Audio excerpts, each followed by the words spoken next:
They used to call me the compass. Not because I always pointed north, but because when detectives got lost in a case, when evidence pointed in circles and witnesses contradicted themselves, I could find true north. I could navigate through the lies and lead them straight to the truth. 38 years with the Philadelphia Police Department, the last 20 as their lead forensic psychologist. I'd profiled over 300 criminals, testified in 42 murder trials, and trained 2 generations of homicide detectives in the art of reading people.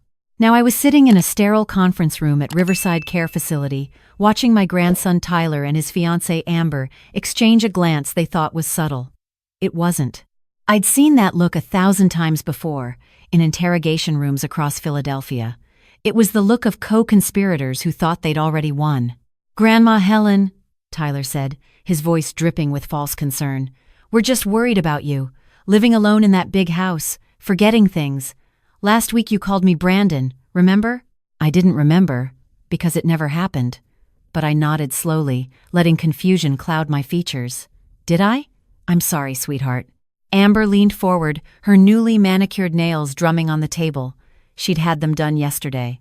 I'd noticed the credit card charge when I'd checked their joint account, the one Tyler had added me as a joint holder on 6 months ago. He said it was for emergencies. What he didn't know was that joint accounts work both ways. I could see everything they spent. And what they'd spent told me everything I needed to know. The facility director, Mrs. Chen, shuffled papers. "We'll start with some basic cognitive assessments. Dr. Martinez will be here shortly to conduct the evaluation." "That's fine," Tyler said. "Take all the time you need. We just want to know what's best for Grandma. What's best for me? Or what's best for my 3-story brownstone in Rittenhouse Square? Worth about $2.4 million. The house my late husband and I had bought in 1989 for $75,000, back when the neighborhood was still rough, back when we were young officers who believed in something bigger than ourselves." The door opened.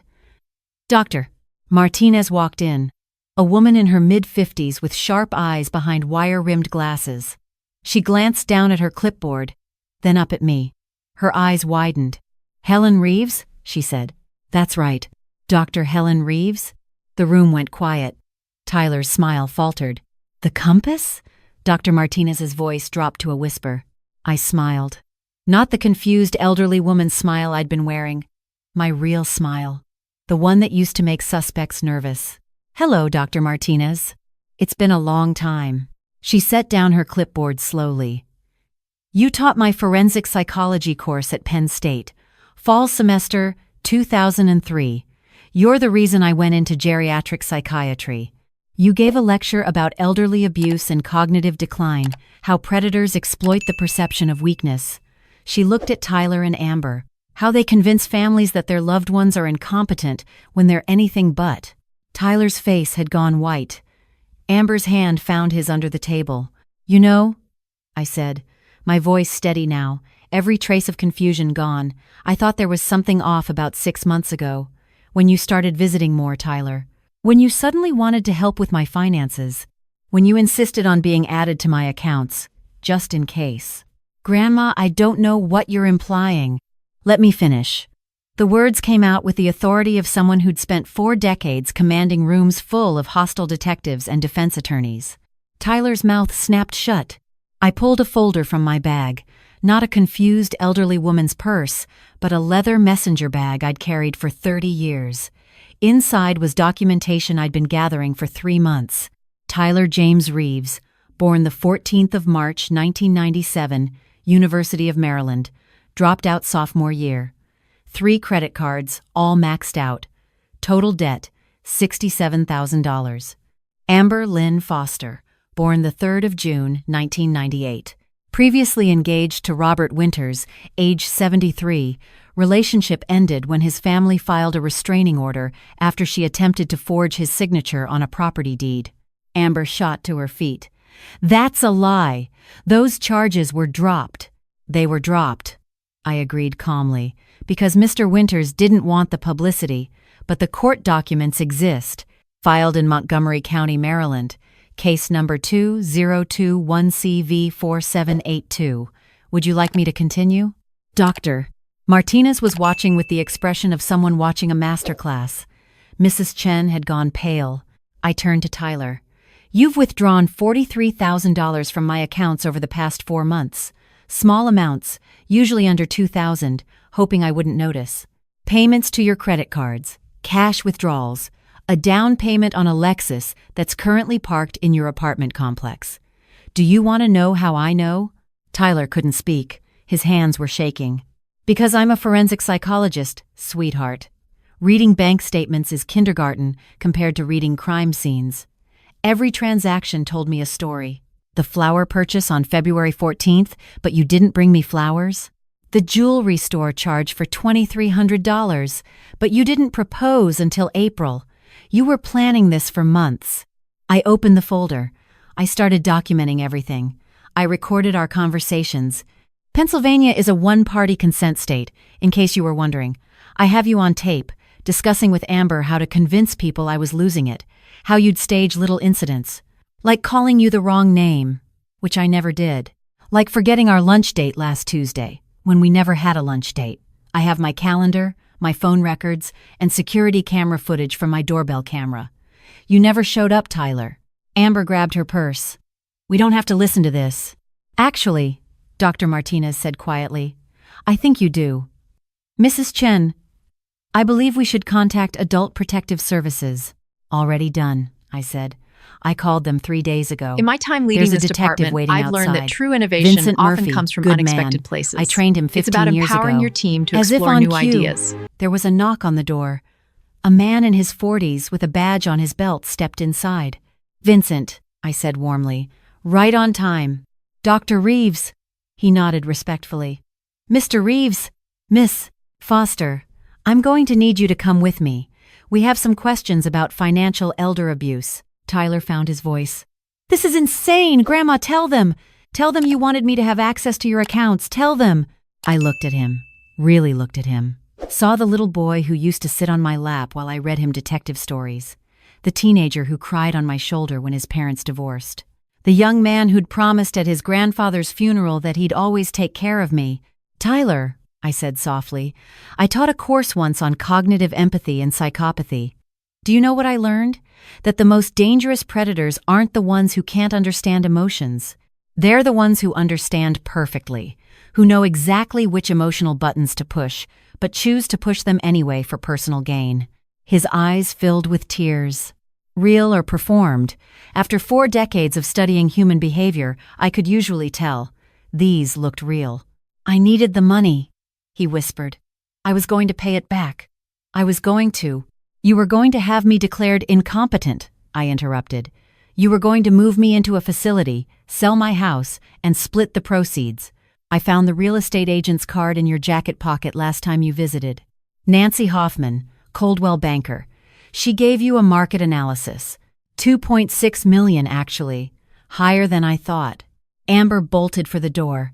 Vincent moved casually to block it. For a man in his 40s, he was surprisingly fast. I'd taught him that, too. Never rush, never chase. Let them come to the door, then be there first. "Miss Foster, financial crimes against the elderly carry serious penalties in Pennsylvania, 5 to 7 years. And given your prior history, the DA is going to be very interested in establishing a pattern of predatory behavior."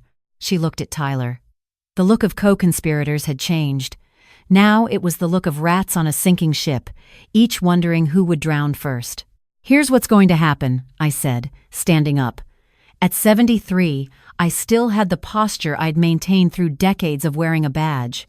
"Tyler, you're going to return every penny. You're going to work with the DA's office. And you're going to get help, real help, for whatever gambling addiction or debt spiral led you to this." "Gambling addiction?" Mrs. Chen asked. I pulled out another sheet. 43 charges at various casinos in Atlantic City over the past year. Small amounts each time, but they add up.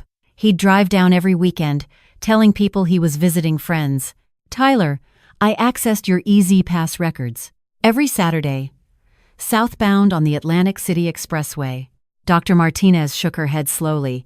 "The level of detail in your investigation is exactly what I'd do for any case," I finished. "The difference is, this time it was personal. This time it hurt." I looked at Tyler again. "Your grandfather would be heartbroken. He loved you so much. When you were 8, and you stole $20 from my wallet to buy Pokemon cards, you remember what he did? Tyler nodded, tears streaming now. He sat you down and explained that trust is like glass. Once it breaks, even if you glue it back together, you can always see the cracks. He made you work off that $20 doing chores. It took you 3 weeks, and you never stole from us again. I paused. Or so I thought. I'm sorry, Tyler sobbed. I'm so sorry, Grandma. I know you are. But sorry doesn't unbreak the glass, Tyler. Sorry doesn't undo the fact that you looked me in the eye every Sunday dinner for 4 months and lied. That you brought Amber into my home, introduced her as someone who loved me when you were both planning to rob me. Vincent pulled out handcuffs. Mr. Reeves, I'm going to need you to come with me for questioning. Miss Foster, you too.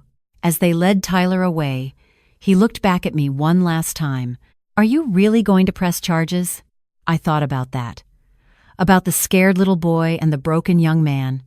About justice and family and the complicated space between them. That depends on you, I said. On whether you choose to make this right or make this worse. The DA has my statement. They have the evidence. But I've also written a letter explaining the context. Your addiction, your desperation, your age. Federal sentencing guidelines allow for consideration of cooperation and restitution. If you pay back every penny, if you get real help, if you testify about how Amber recruited you into this scheme. Recruited? Amber shrieked. It was his idea! And there it was. The moment co-conspirators always reach. When survival instinct overrides loyalty. Vincent smiled. He'd heard it too. Miss Foster, anything you say can and will be used against you. Perhaps you'd like to continue this conversation at the station. With a lawyer present, Welcome. they left. I'm glad you're here to learn The room about felt this new larger initiative. suddenly, emptier. I'm confident it will Mrs. bring Chen was positive staring at me changes with to our something like community. awe. Dr. Reeves, she said finally, I have to ask. Why did you come in for the evaluation at all? Why not just go to the police? Because I needed to see it through, I said. I needed to watch Tyler look the psychologist in the eye and try to have his own grandmother declared incompetent. I needed to know if he'd actually go through with it, or if at the last moment some shred of conscience would wake up. I sat back down, suddenly feeling every one of my 73 years. I needed to know who my grandson really was. And now you know, Dr. Martinez said gently. Now I know. I looked at her. You said I inspired you to go into geriatric psychiatry. Did I ever tell you why I focused on elderly victims in my research? She shook her head. My grandmother. She raised me after my parents died. Smartest woman I ever knew. High school math teacher. Solved crossword puzzles in pen. Could quote Shakespeare from memory. When I was 22, my uncle convinced her she was losing her mind. He'd move her glasses, hide her pills, tell her she'd said things she hadn't. Classic gaslighting. By the time I figured out what was happening, she'd signed over power of attorney. She died 6 months later in a state facility, convinced she had dementia. She didn't. The autopsy showed absolutely no cognitive decline. Dr. Martinez reached across the table and squeezed my hand. I became a cop to stop people like my uncle, I continued. I became a psychologist to understand them.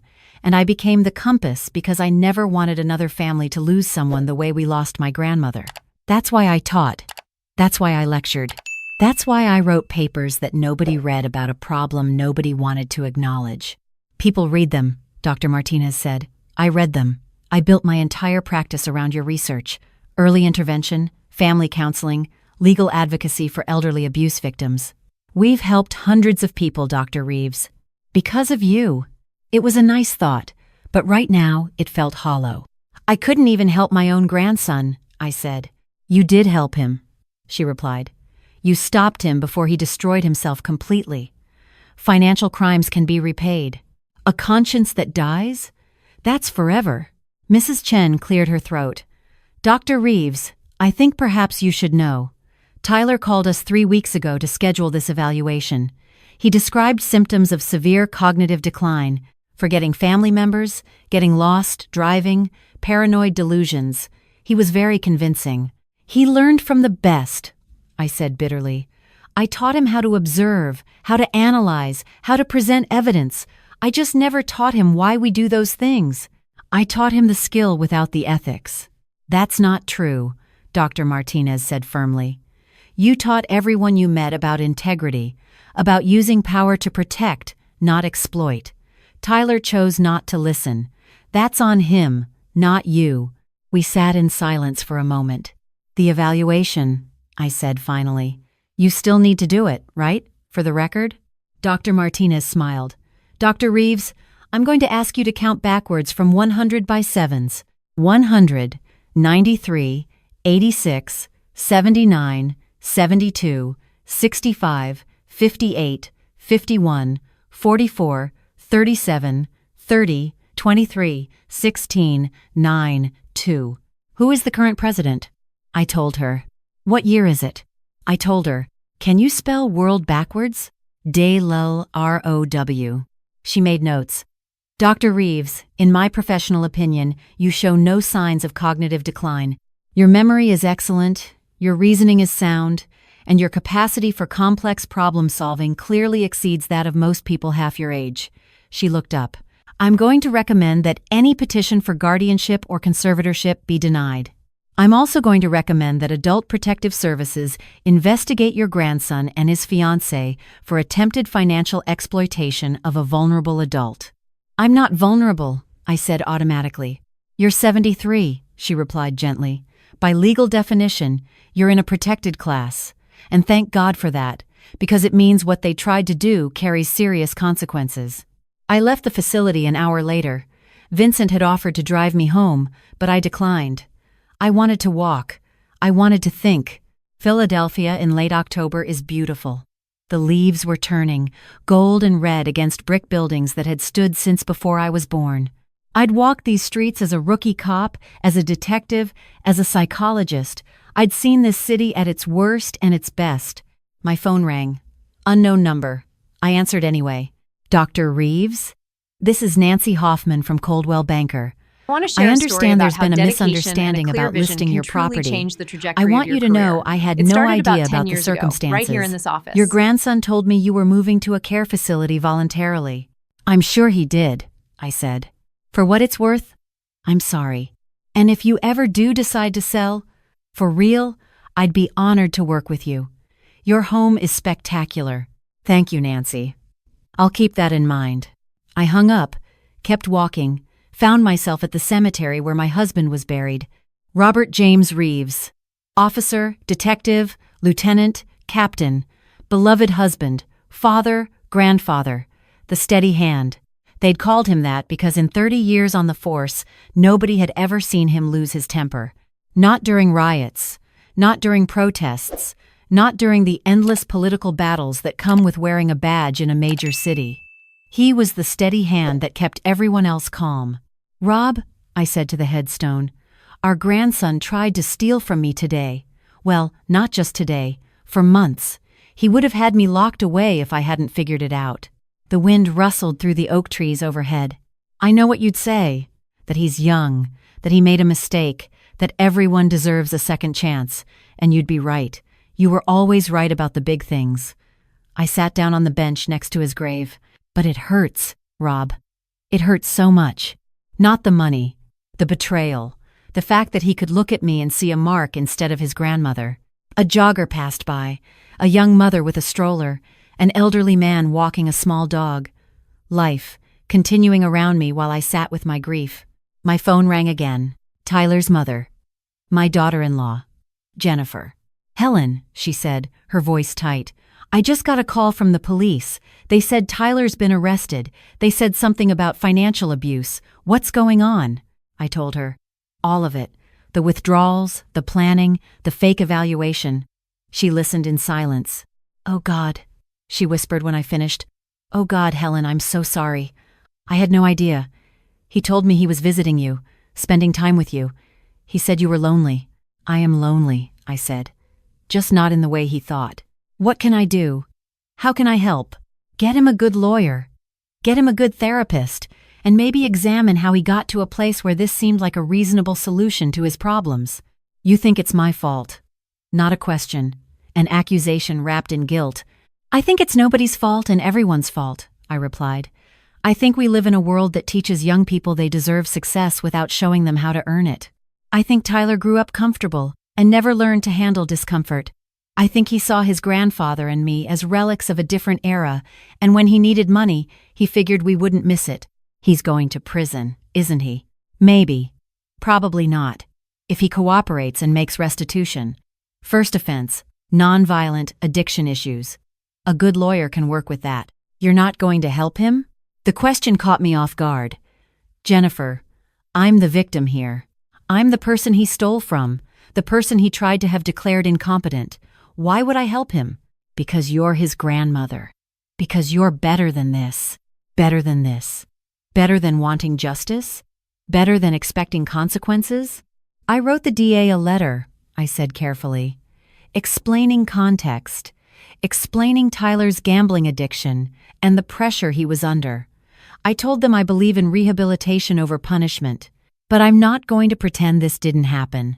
I'm not going to make it easy for him. You're going to ruin his life. No, Jennifer. Tyler ruined his life. I'm just not cleaning up the mess." She hung up. I sat there, phone in hand, wondering if I'd just lost my only son's family along with my grandson. The elderly man with the dog had circled back. He approached slowly. "Excuse me," he said. "I don't mean to intrude, but I couldn't help overhearing. You're Helen Reeves, aren't you?" I looked at him. 70-something, weathered face, kind eyes. "Do I know you?" "Martin Kowalski. I testified in the Holloway case, back in '98. You helped me understand what I'd seen. A man beating his elderly mother in a parking garage. I'd walked by, thought it was a domestic dispute. None of my business. You explained to me about elder abuse, about how invisible it is. You convinced me to testify." The memory clicked into place. The Holloway case. A son who'd been systematically abusing his mother for years, stealing her Social Security checks, threatening her when she resisted. "I remember," I said. "You were the key witness. Without you, we couldn't prove the pattern of abuse." "The mother lived 7 more years after that trial," Martin said. "Happy years, in a safe place. I got a card from her every Christmas until she died. She thanked me for saving her life." He paused. "But you saved her life, Dr. Reeves. I just saw something. You made me understand it. Why are you telling me this?" "Because I heard what you said on the phone, about your grandson, and I wanted you to know that whatever happens with him, you've saved a lot of lives, including mine." "Yours?" He smiled sadly. "My son started showing signs of the same behavior last year, getting too interested in my finances, suggesting I might be slipping mentally. I recognized it because of you. Because of what you taught me 26 years ago. I set up safeguards, got my affairs in order, had a conversation with him about what I knew and what would happen if he continued down that path." "What did he do?" "He got help. Turned out he had a drug problem. He's clean now, working on rebuilding trust. But if I hadn't recognized the signs, if you hadn't taught me what to look for all those years ago, I might be where you are now." I felt tears prick my eyes. "I'm glad one of us got a better ending."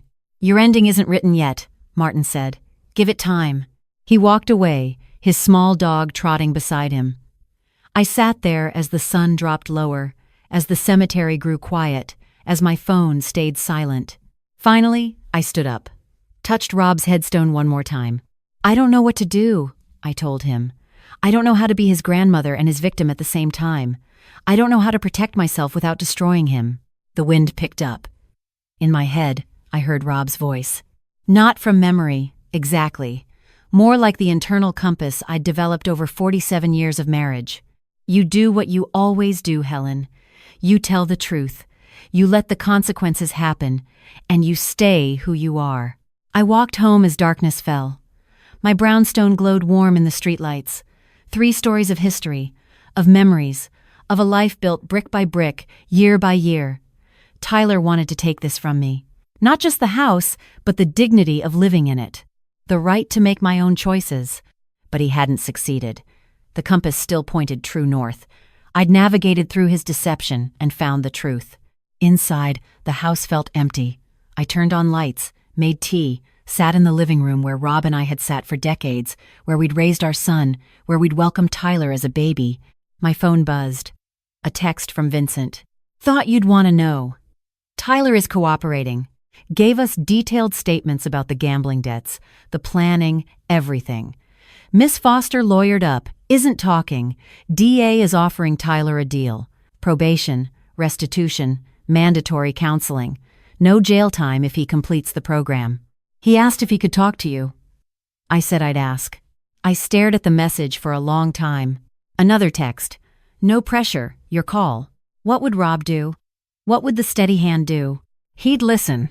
He'd always listened, even to the worst people, because he believed everyone had a story. He believed understanding didn't mean excusing, but that you couldn't find solutions without understanding the problem.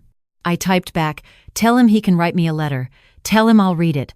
I make no promises beyond that. 3 dots appeared, then disappeared, then appeared again. Will do. For what it's worth, I think he's genuinely remorseful. Saw him crying in the interview room. Could be manipulation, but I don't think so. I think he finally realized what he almost did. Almost doesn't count for much, I typed. True. But sometimes it's the difference between a mistake and a choice. He stopped before the final step.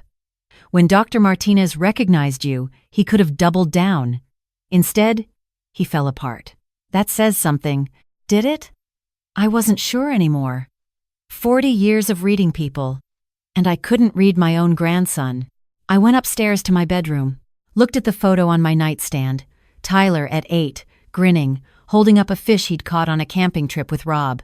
He'd been so proud. We'd been so proud. When had that little boy turned into someone who could betray his family? Or had he always been capable of it, and we just hadn't wanted to see? That night, I dreamed about my grandmother. She was sitting in her armchair, the one from the old house, doing a crossword puzzle in pen. You did good, Helen, she said without looking up. I failed, Tyler. You saved Tyler. He just doesn't know it yet. She filled in another word. 8 letters. Starts with C. The instrument that always points to truth. Compass. Good girl. She looked up at me finally, her eyes clear and sharp. You know what I wish someone had done for me? Fought back. Your uncle counted on me being too confused, too scared, too polite to fight. You fought.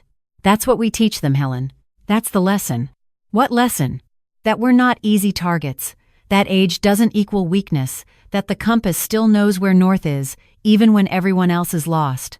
I woke up as dawn broke, made coffee, sat at my kitchen table and wrote my own letter. Dear Tyler, I don't know if you'll ever read this. I don't know if you'll understand it. But I need to say it anyway. I loved you from the moment you were born. Your grandfather and I drove to the hospital at 2 a.m. when your mother went into labor. We waited in that hallway for 7 hours. When they finally let us in, you were this tiny, perfect thing, and you grabbed my finger with your whole hand. I watched you grow. I watched you learn to walk, to read, to think.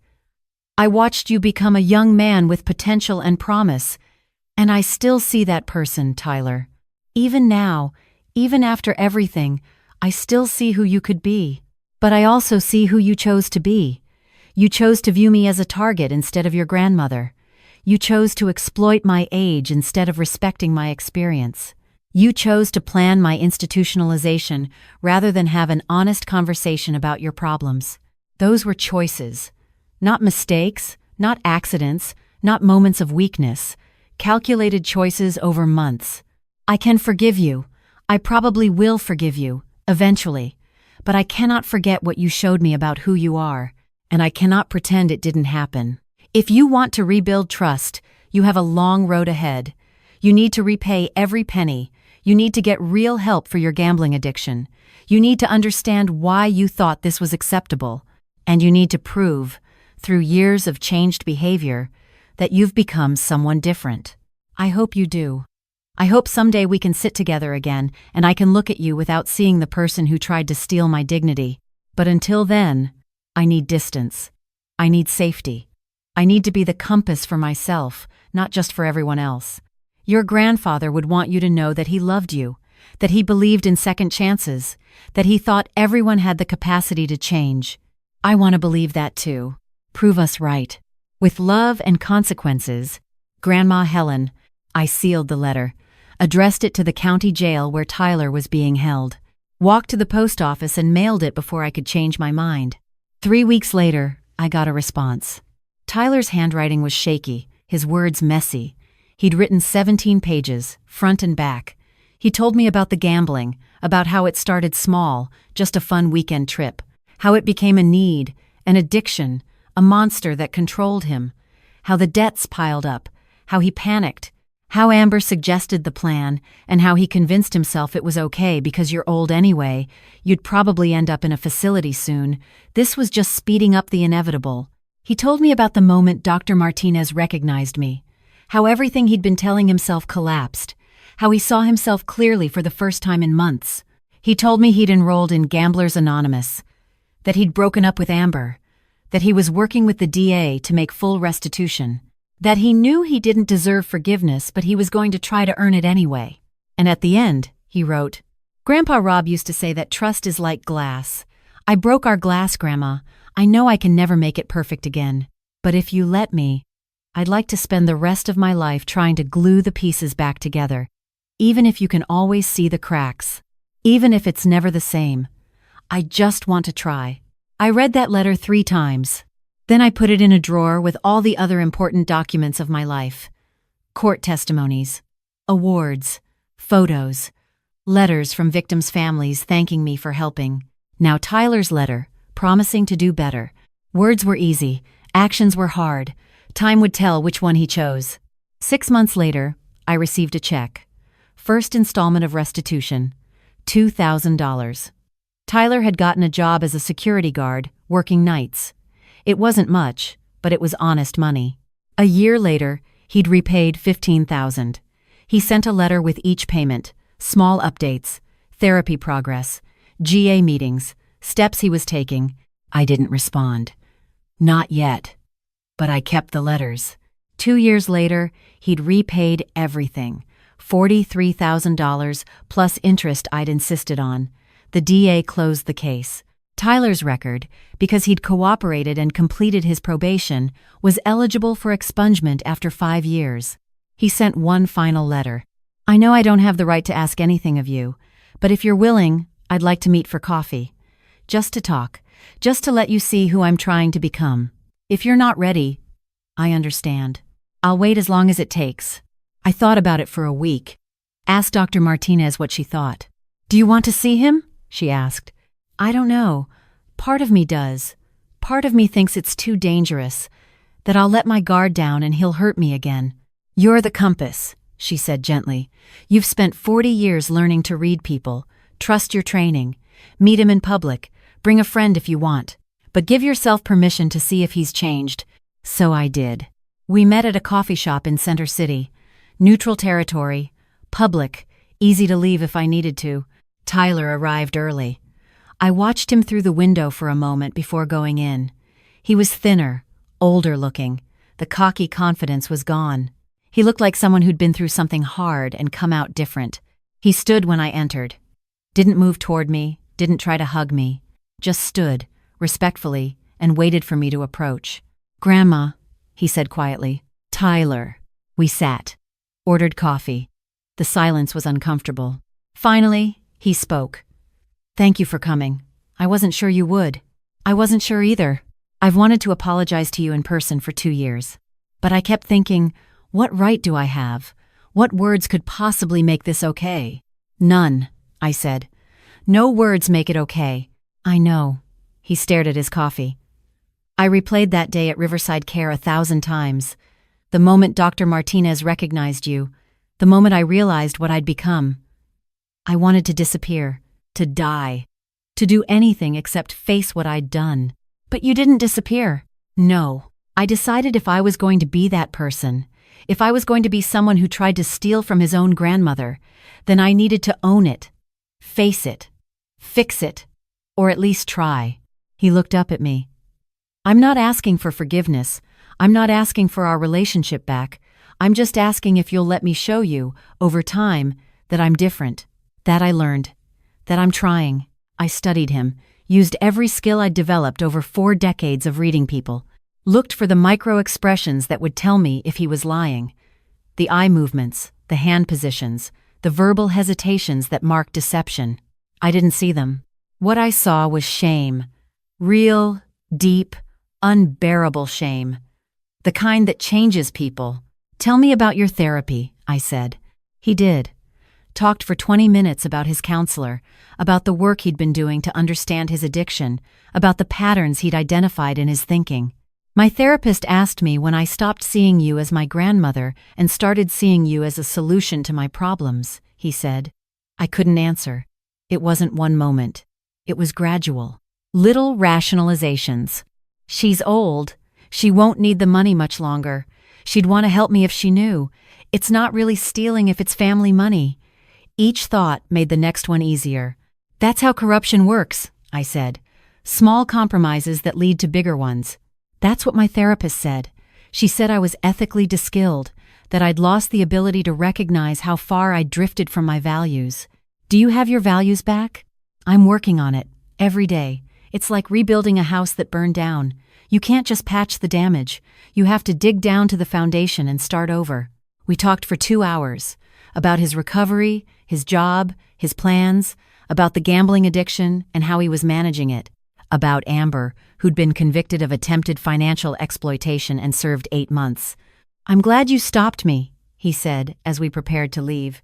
"Not just because I'd have gone to prison, but because I'd have become someone I couldn't live with. You saved me from that." "I saved myself," I corrected. "You benefited from that.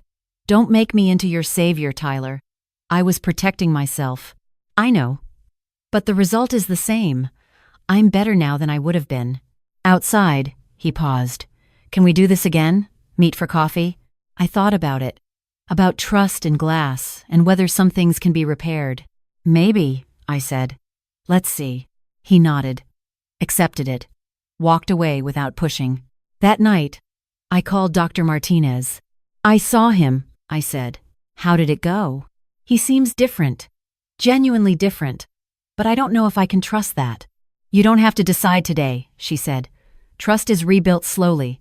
Let him prove himself over time. Or don't. You don't owe him anything, Helen." "I know.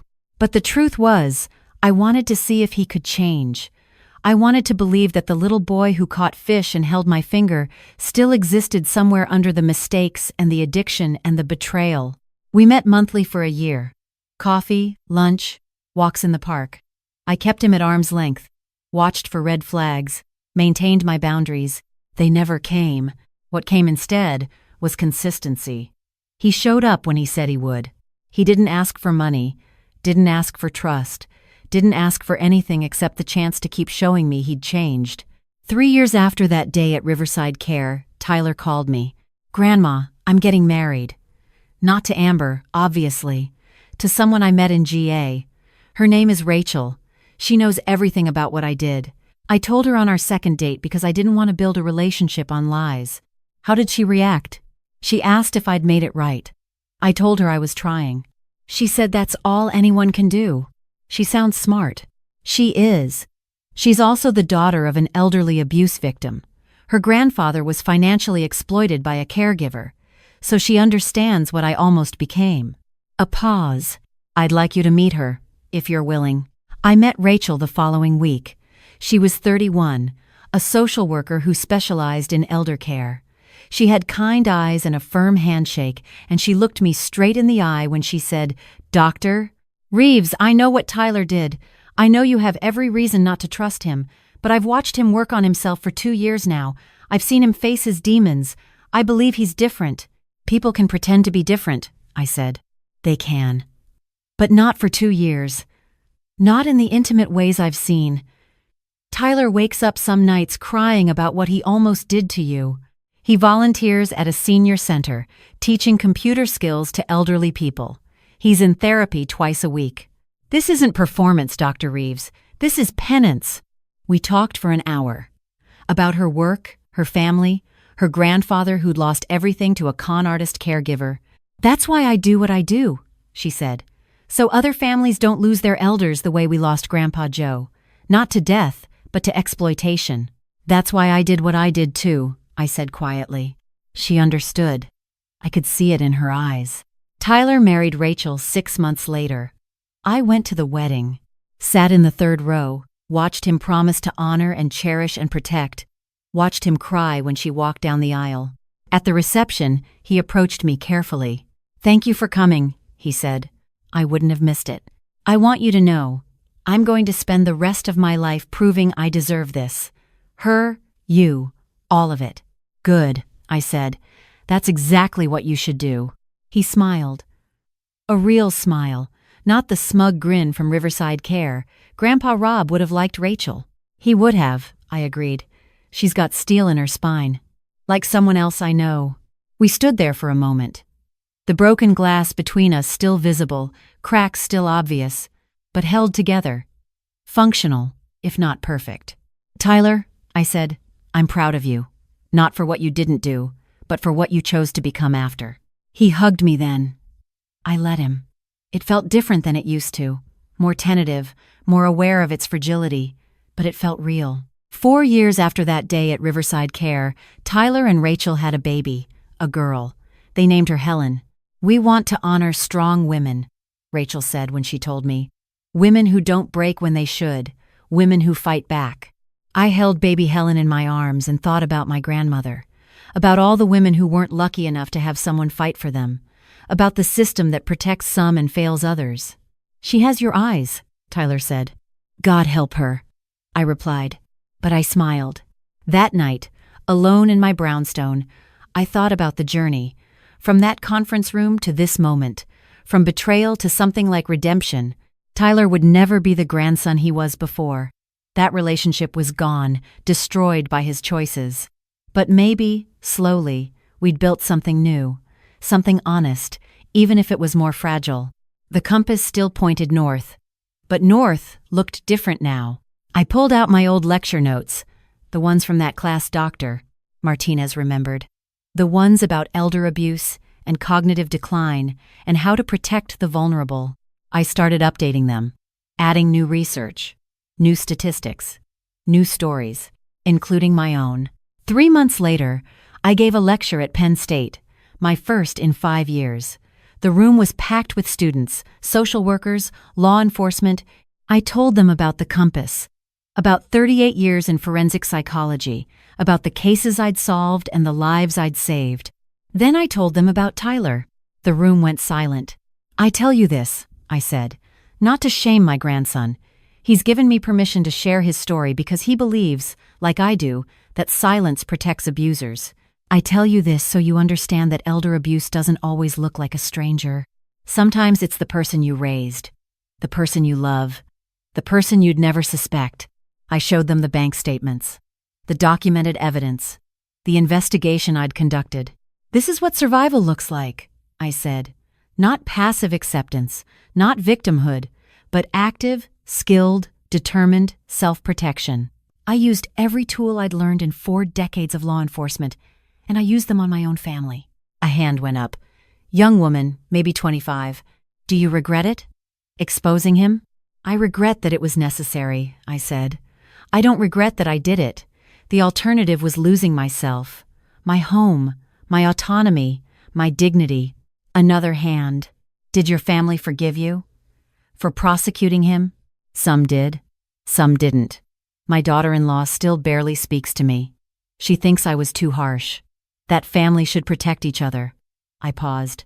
"But family protection goes both ways. Tyler violated that covenant.